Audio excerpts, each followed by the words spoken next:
Fala, gente boa de Deus, bem-vindos a mais uma aula aqui do curso Igreja Orgânica e hoje a gente vai responder algumas perguntas, tá? Então eu coloquei aqui no pedestal, onde eu estou olhando para a câmera, algumas perguntas e vou estar vendo algumas perguntas, né? E já respondendo para vocês, tá certo? Não se esqueça de se inscrever no canal, de deixar a sua curtida e de deixar o seu comentário. O seu comentário é muito importante. O curso é gratuito, mas nós temos e-books que nós disponibilizamos, tá? E a venda desses e-books nos ajuda em nossos projetos. Aqueles que quiserem adquirir, por favor, é só entrar nos links que estão ou no primeiro comentário fixado deste vídeo ou na descrição deste vídeo, tá certo? Então vamos lá, algumas perguntas que nos fazem. Primeiro, vocês fazem jejum? Não encorajamos o jejum, porque o jejum ele não foi encorajado por Jesus após a ressurreição, ok? Então a igreja de Jesus, pós-ressurreição, não foi ensinada sobre jejum, tá? O jejum intermitente que o pessoal faz aí para critério de saúde, ele é muito apreciado, né? Ele é bem falado por muitos médicos, mas esse jejum ele não tem nada a ver com o jejum bíblico, em que as pessoas faziam alguma coisa, tá, para Deus, para que Deus movesse, né, em sua direção, em seu favor. Então, uma coisa não tem nada a ver com a outra. Às vezes as pessoas me falam assim: irmão, mas até médicos falam que o jejum é bom. O jejum intermitente é bom. Se você quiser fazer um jejum intermitente, ele é bom para a saúde, tá? Mas não tem nada a ver com aquele jejum que Israel fazia para Deus, tá certo? O jejum que a igreja deve fazer é o jejum que está descrito lá em Isaías 58. O espírito de um jejum verdadeiro é aquele, tá? Isaías capítulo de número 58. Infelizmente as pessoas hoje usam aquele jejum bíblico de parar de comer em troca de alguma bênção como uma moeda de troca. E não somos encorajados assim no Evangelho, tá? Outra pergunta, maldição hereditária. Nós acreditamos? Não, uma igreja orgânica saudável não acredita em maldição hereditária. Lá em Ezequiel capítulo 18 está escrito que jamais direis este provérbio em Israel: os pais comeram uvas verdes, mas foram os dentes dos filhos que se embotaram. Ou seja, os filhos teriam culpa de coisas que os pais fizeram. Não, nós não acreditamos e não pregamos maldição hereditária, tá certo? Outra pergunta sobre cigarro. Vocês permitem as pessoas fumarem? Não encorajamos as pessoas a fumarem. Entretanto, a gente não condena os irmãos que fumam, tá certo? Então, por exemplo, na nossa comunidade de 70 irmãos, uma ou duas pessoas, três no máximo que eu saiba, que têm dificuldade com o vício do cigarro, mas lutam bastante para deixarem de fumar. Entretanto, durante essa luta, a gente não fica de jeito nenhum expondo esses irmãos, a gente não fica condenando esses irmãos, a gente não diz que se Jesus voltar, ou se eles morrerem por eles fumarem, eles vão para o inferno. Nós sabemos que isso é uma questão de saúde e que precisa sim de ajuda para pararem, mas não na base do medo, né, da culpa, como fazem muitos religiosos aí, falando que é uma coisa do capeta e que enquanto eles estiverem fumando, o diabo vai estar entrando na vida deles, né? Não. Esses irmãos precisam ser ajudados, porque, enfim, o cigarro faz mal para a saúde, tá certo? A nossa abordagem não é de julgamento e nem de condenação. Quarta pergunta aí, né? O que vocês acham sobre casamentos de pessoas ou união de pessoas do mesmo sexo? Vocês permitem na comunidade de vocês? Se chegar alguma pessoa na nossa comunidade, lésbicas ou gays, né, que já estejam ali vinculados um ao outro, a gente não vai expulsar essas pessoas da nossa comunidade.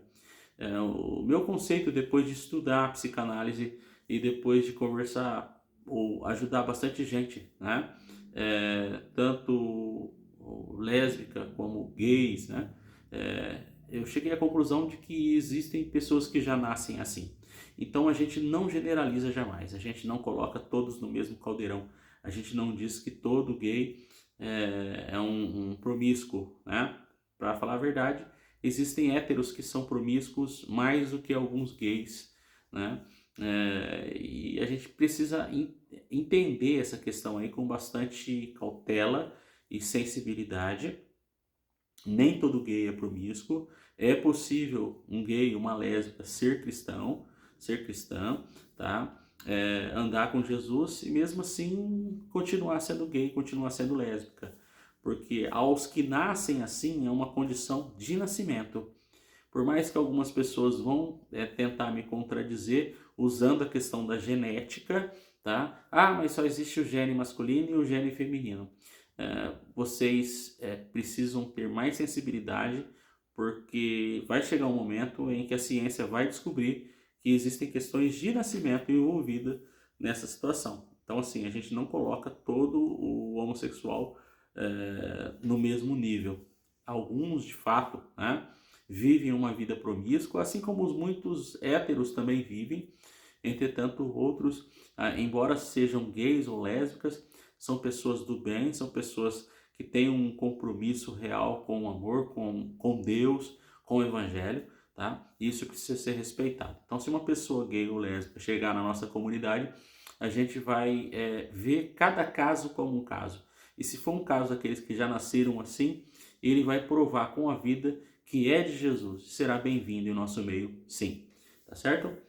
Vocês oram uns pelos outros? Sim, nós oramos uns pelos outros, mas não temos aquele costume de ficar orando, chamando as pessoas lá na frente, fazendo fila, né? Se alguma pessoa quer oração, ela pede, a gente escreve o nome dessa pessoa para se lembrar dela. A oração pelos outros é importante porque toda vez que você ora por alguém, você está se desfazendo da sua própria avareza, da sua própria ganância, do seu próprio egoísmo, né? Você está lembrando tanto do outro e amando tanto o outro que tem a capacidade de deixar de pensar em você para pensar na dor dele, se compadecer e orar. Agora, a gente sempre tem ensinado que uma oração para uma pessoa que, por exemplo, está precisando de alimento, não vai resolver, tá? A pessoa precisa de algo mais, e aí que entra as mãos estendidas, né? Não adianta apenas orar se você tem condição de ajudar uma pessoa que está numa situação difícil. Então, a melhor oração é o amor, com toda certeza. Outra pergunta aí, né? O que a gente pensa a respeito do alcoolismo? O alcoolismo é uma desgraça, né? Famílias são destruídas, acidentes acontecem por conta do álcool. Então nós não encorajamos o álcool. Agora, não há no Evangelho nenhuma condenação à pessoa que consegue se moderar. Então, assim, a gente não vai dizer que as pessoas que conseguem se moderar estão pecando, porque não estão, né? Então, tem irmão que consegue de fato beber tão pouco, né? Que não fica alcoolizado, tá? Então, assim, a gente está entendendo a cada dia mais que aqueles que generalizam, que colocam todo mundo no mesmo pacote, né? Que chama todo mundo de pecador, que chama todo mundo de profano, esses são os mais perigosos e foram esses que Jesus mais combateu, tá bom? Então, assim, o alcoolismo é uma desgraça, é uma doença, nós não encorajamos ninguém ser alcoólatra, mas aqueles que conseguem moderar o tanto que bebem, então não há por que ver problemas, chamar eles de pecaminosos, de profanos, né? Porque nem o próprio Evangelho condena, né, a beber moderadamente, tá? Então essa é a verdade. Outra pergunta aí, festa junina, já que está chegando aí nas festas juninas, sempre tem alguém que pergunta, lá na escola vai fazer festa junina, os meus filhos podem ir? Claro que podem, a festa junina da escola é bem cultural. E outra coisa, lembre-se, vocês são libertos em Cristo. A festa junina não vai infectar vocês, não vai contaminar vocês, não vai contaminar o filho de vocês. É preciso ter mente aberta. E isso que está escrito na Bíblia sobre ter a mente de Cristo. É uma mente entendendo que a graça de Jesus é superior, tá certo? De viver no equilíbrio, a gente tem que entender o que é isso. Viver no equilíbrio, ser pessoas sociáveis, ser pessoas do bem, não ficar com aquela mente quadrada, né? E até tem pastor que enaltece isso. Não, o crente tem que ser quadrado, porque a cidade onde nós vamos orar, Nova Jerusalém, é quadrada, então o crente tem que ter a mente quadrada. Não, não tem. O crente tem que ter a mente equilibrada, ser inteligente, ser prudente. Tá? Então pode sim, pode ir na festa junina em paz. Outra pergunta, o que vocês acham ou como vocês abordam a violência? A violência não é do Evangelho, tá? Então não há para a gente abraçar o violento. A gente não promove violência e nem os violentos. Pessoas violentas não conhecem Jesus. Pessoas que de alguma forma são violentos com filhos, com esposa, com esposo, né? Que levam uma vida de constante violência, né? Que o seu modo de ser é de violência. Então essa pessoa não conhece Jesus. Então nós desencorajamos qualquer tipo de violência. Se alguém chegar na nossa comunidade e for sabido de nós que essa pessoa tem uma abordagem violenta contra o próximo em qualquer âmbito, a gente vai conversar com ela. Ela não pode de jeito nenhum, tá? Ser de Jesus e ser violenta, ou uma coisa ou outra. Para ser de Jesus, a pessoa tem que abandonar a violência, ela tem que se arrepender disso, tá? E ser uma pessoa da paz. Então assim, pais violentos, mães violentas, esposas violentas, não são de Jesus. Precisam conhecer Jesus ainda. Tá? As portas de uma reunião, de uma comunidade orgânica, está sempre aberta. Então a gente não proíbe ninguém de entrar. Mas quando entrarem lá, vão ouvir uma mensagem de pacificação, tá? Que é contra qualquer tipo de violência. Certo? Outra pergunta, vocês têm uma abordagem política mais para a direita ou mais para a esquerda? Irmãos, nós respeitamos e não interferimos na decisão das pessoas. A nossa comunidade, por exemplo, é entre 70 e 80 irmãos, quando vão todos, tá? Tem irmãos que são de esquerda, outros irmãos votam na direita, mas se respeitam. A gente encoraja o diálogo, certo? Graças a Deus não tem nenhum militante, porque militar o esquerdismo, militar o direitismo, seria levantar uma bandeira na vida que não é o amor. E cristão verdadeiro só levanta a bandeira do amor, tá certo? Então tem irmãos que são da esquerda, irmãos que são da direita, mas não são militantes, não são chatos, certo? Então é muito importante colocar isso também de uma forma bem clara, tá? Nós não usamos o púlpito e nem nosso espaço para ficar debatendo e militando ideias políticas.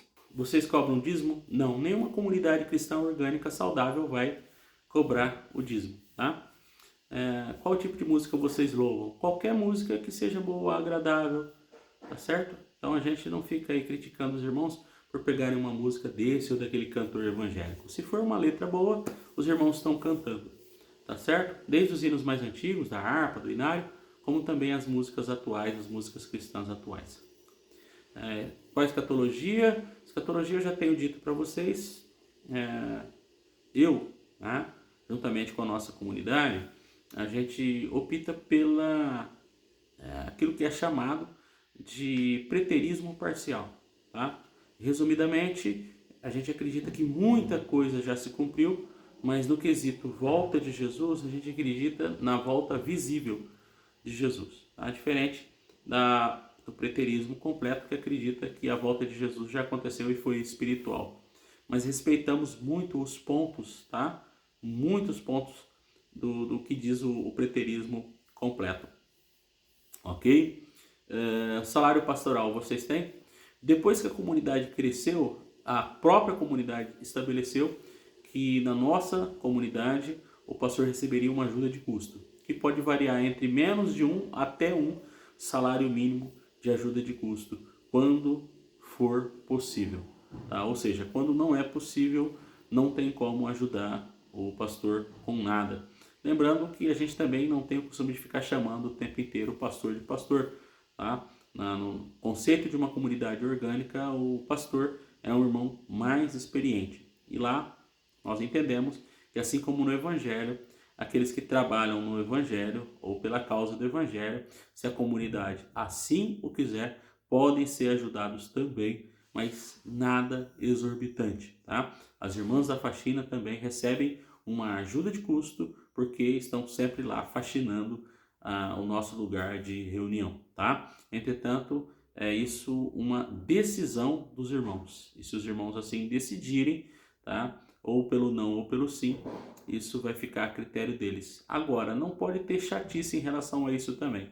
Eu já conversei com pessoas que estavam chateados porque alguns irmãos, né, isso em outra comunidade orgânica, ficaram chateados porque um grupo de irmãos queriam dar uma ajuda de custo para o pastor e o outro grupo não queria, dizendo que isso é errado. Não, não é errado. Não há nada no Evangelho, tá, que contrarie a prática de ajudar aquele que ensina, tá? Então nós temos no Evangelho um encorajamento, na verdade, tá? A que esses irmãos sejam ajudados, não enriquecidos, ajudados, tá? Tem a ver com sustento, algo para se alimentar, algo para ele poder viajar, né? Não viagem de recreação, estou falando para ele colocar gasolina, combustível no carro, na moto e tudo mais. Então nada exorbitante, tudo é válido, tá bom? Outra pergunta, o que vocês acham de CNPJ? CNPJ não tem problema nenhum, então o pessoal às vezes tem esse grupo também que fala que se tiver CNPJ já não é igreja orgânica. Não tem nada a ver. CNPJ é um registro junto ao governo, tá? Te protege de muitas situações, por exemplo. O que é preciso entender é que o CNPJ não deve dar ao líder dessa comunidade orgânica o poder dele ficar ali para sempre. Então, por exemplo, na nossa comunidade orgânica, e isso qualquer contador faz, o estatuto da comunidade já deixa claro que a igreja passa por eleições, ou seja, a comunidade decide o seu pastor, tá bom? Outra pergunta, o batismo, né? Já falamos aqui sobre o batismo, respeitamos aqueles que praticam o batismo, na nossa comunidade ele é algo assim bem secundário. Se alguém pede o batismo, a gente batiza, porque entendemos que é uma cultura importante em nosso meio. Entretanto, nós não forçamos as pessoas a se batizarem e não pregamos o rebatismo, tá certo? De jeito nenhum. Apresentação de crianças, vocês fazem? Não precisa fazer apresentação de crianças, porque Deus conhece as crianças que nascem. Apresentar crianças para Deus é um modismo religioso.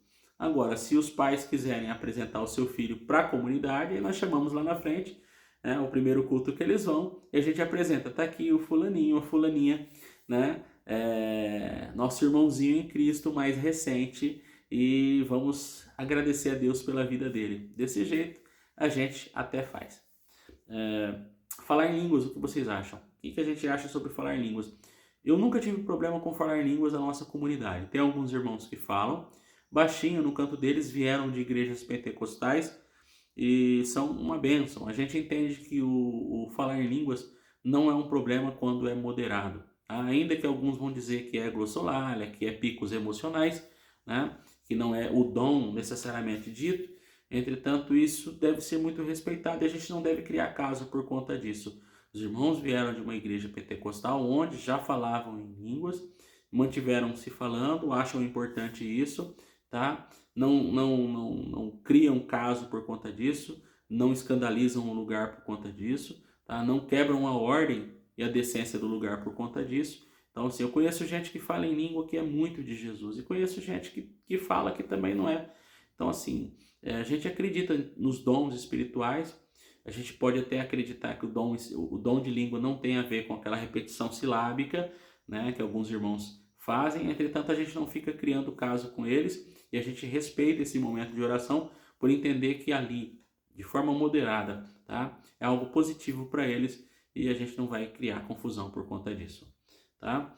Como que a gente resolve conflitos e se existem conflitos? Sim, existem conflitos, porque onde tem gente vai ter conflitos. Tá? Então, esse tipo de conflito existe porque é questão de personalidade, temperamento de cada um, uma fofoquinha que surge quando tem mais gente, grupo pequeno já sai, imagina um grupo que vai chegando a casa dos 70, 80 pessoas. Então, assim, a gente precisa saber lidar com isso e conversar quando surgir esses problemas. Tá? Então, esse tipo de problema vai acontecer onde tem gente, não tem nada a ver com a igreja. Então, a igreja orgânica não é perfeita. A igreja orgânica é uma igreja mais leve, é uma comunidade mais leve. Ela se esvaziou de um monte de situação aí que faz mal, mas não significa que uma igreja orgânica, uma comunidade orgânica seja perfeita. Não criem essa ilusão. Então pode ter conflito, pode existir pessoas difíceis e tudo mais, ok? O que vocês acham dos desigrejados? Desigrejado é um termo, é um apelido, né, criado aí para designar aquela pessoa que é cristão sem denominação. Eu já tenho dito a respeito dos desigrejados, tem muitos entre eles que são de Jesus, que são do amor, né, e só decidiram seguir sua fé sem frequentar denominação. Então a gente mantém a paz e a comunhão com desigrejados do bem, ok? Tranquilo em relação a isso. O que vocês acham que uma comunidade orgânica deixa a desejar? Ou pelo menos a igreja de vocês deixa a desejar? Boa pergunta. Então, por exemplo, a gente não tem um trabalho para presos. Eu estimo muito esse trabalho. A gente não tem pessoas para fazer esse trabalho. Tem denominação aí que não tem o mesmo conhecimento em fé que nós temos e fazem um bom trabalho em relação a isso. Então, assim, a igreja orgânica, ela deixa a desejar naquilo que poderia melhorar em relação ao próximo. Há um trabalho, por exemplo, voltado a presos, né, em penitenciárias, um trabalho voltado a dependentes químicos, né? Se uma comunidade orgânica poder fazer isso, é maravilhoso. A nossa não tem. E a gente percebe que isso a gente está deixando a desejar, tá? Os maiores problemas enfrentados, né? Os maiores problemas aí são os desafios. Por exemplo, a comunidade orgânica recebe menos contribuição. É exatamente porque a gente não força a contribuição, a gente não força nada, na verdade. Então, por exemplo, a gente não fica no pé das pessoas se elas não vão às reuniões. Faltou 3 reuniões, eu entro em contato, mas não para cobrar. Só, eu estou com saudade de você. Mas não tem aquela pegação no pé, não tem aquela interferência no uso no que a pessoa se veste, no tipo de cabelo que a pessoa gosta de usar. Não existe isso numa comunidade orgânica. Não tem cobertura espiritual, tá? Não tem esse negócio de ficar interferindo, pegando no pé das pessoas, ok? Então, desafios. A contribuição é menor, existe muita oposição, então a gente é mal compreendido, principalmente quando um dos irmãos, né, pode ser o pastor ou outro irmão, expõe isso nas redes sociais. O meu combate contra aquilo que faz mal faz com que muitos me entendam errado, entendam a nossa comunidade errado. Então chama a gente de herege, de falso profeta, de falso Cristo. Principalmente, uma das palavras que eu mais recebo é de perseguidor da igreja. Eles pensam que eu estou perseguindo a igreja de Jesus. Eles não conseguiram compreender que o que eu estou combatendo são coisas nocivas a eles. Então esse tipo de problema a gente enfrenta muito. O crescimento é mais lento exatamente por isso. Tem muita gente que é desencorajada, né? Por seus amigos, por seus pastores, por seus líderes, por gente que nem nos conhece, fala, não vai lá não, né? Na comunidade lá do irmão Evandro, não vai lá não, aquele cara é herege, aquele cara é do mal, aquele cara é maligno, aquele cara é falso profeta, aquele cara é satânico, é isso que eles falam, tá? Então, falta de compromisso também, então às vezes as pessoas começam a ir lá achando que porque é uma comunidade orgânica, então assim, está cansada, né? Passou por alguns lugares em que foram muito coagidos, em que foram muito pressionados, e ali na comunidade orgânica pode fazer do jeito que quer e de repente se oferecem para ajudar e não ajudam. Acontece demais, falta de compromisso. A pessoa acredita que é uma comunidade orgânica, então eu vou me oferecer para fazer alguma coisa e só que assim eu não vou ter responsabilidade com isso. E não tem nada a ver, né? Compromisso é uma coisa que tem a ver com caráter.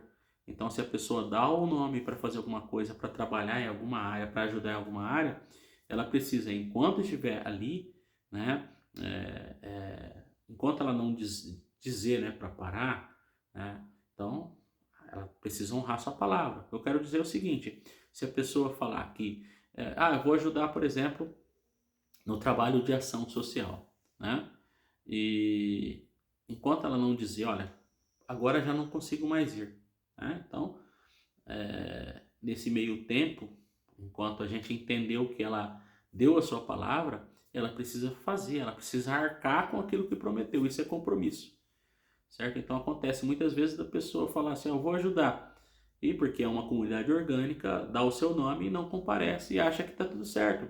Não, uma comunidade orgânica ela tem liderança, é uma liderança leve, mas tem.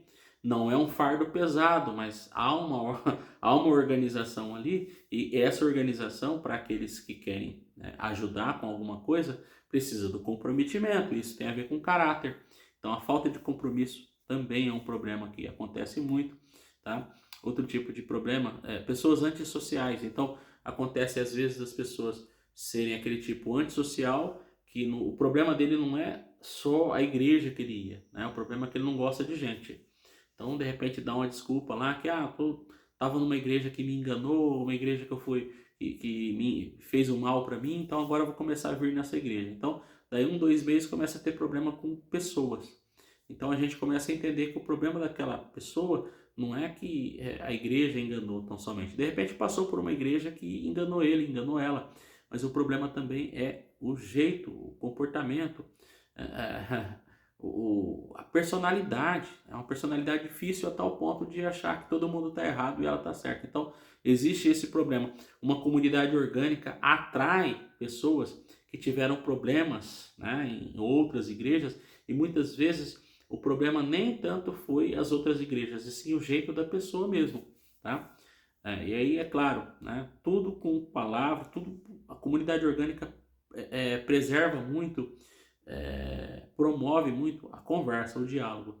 Então, assim, eu sou de conversar muito com aquelas pessoas que estão indo ali para que elas compreendam. Né? Encorajo elas a assistirem os meus vídeos também para compreender certinho. É tudo na base da conversa, tá? E quando precisa conversar alguma coisa, de repente para corrigir uma situação, não é em público, é só com a pessoa. Tá? Imaturidade é outro problema que acontece. São pessoas muito imaturas, como chegam ali, né?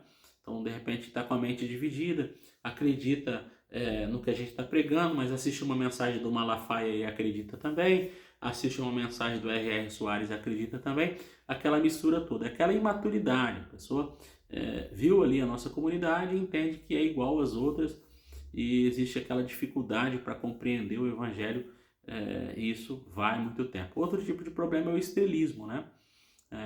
Quando uma comunidade cristã começa a crescer, uma comunidade orgânica começa a crescer, então sempre tem aquele negócio, eu quero falar mais, eu quero cantar mais, eu quero aparecer. Então tem esse problema também, né? É aquela pessoa que numa comunidade orgânica quer falar mais que os outros, né?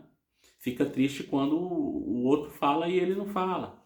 Então tudo isso também é questão de imaturidade que precisa, com o evangelho, ser tratado. Mas basicamente é isso. Então esse foi a nossa primeira sessão de perguntas e respostas. Eu deixei anotado aqui, fui respondendo e logo tem mais, tá bom? Muito obrigado a todos vocês e até a próxima aula.